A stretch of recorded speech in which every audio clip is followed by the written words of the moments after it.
Town Hall 15 sneak peeks continue with the defenses for Town Hall 15, the Monolith and the Spell Tower, and these defenses are going to completely reshape the land.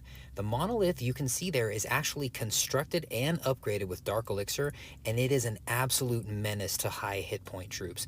This thing deals 15% of a target's maximum health plus 200 damage per second.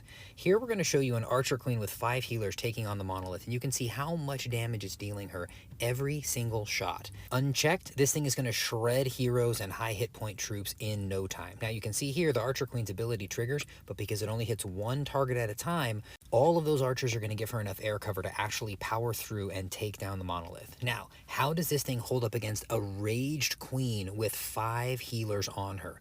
You can see there, normally defenses can't deal that much damage. The Monolith is almost keeping pace with 5 raged healers. This thing is going to be a menace. A giant, 1, 2, 3, 4 hits, the giant is down. 5 hits to take down a P.E.K.K.A.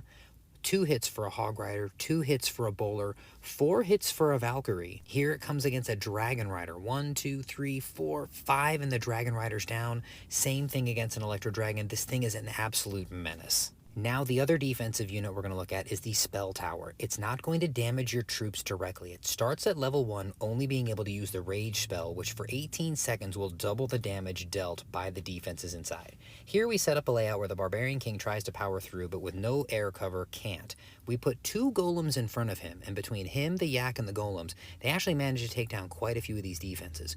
But what happens when we drop a Rage Spell Tower in there? All of those defenses are now dealing double damage, and the king with those 2 golems barely manage to make it through this wall, and they take down only the Archer Tower before all that extra damage per second undoes them.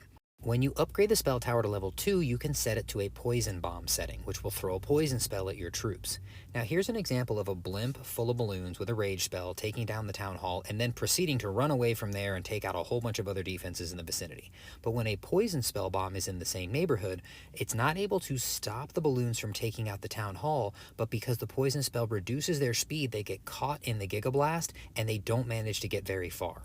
When you upgrade it to level 3, we unlock the Invisibility spell. For 4.5 seconds, it will make all the buildings inside invisible. Now, this setup here shows a Town Hall not completely surrounded by defenses, which is more normal, and when it becomes invisible, the blimp pops, the balloons all run away from the Town Hall, take out defenses around it, and ultimately wind up failing to take out the Town Hall. Let your imaginations run wild at what this is going to do to base building and attacking. Make sure to follow me so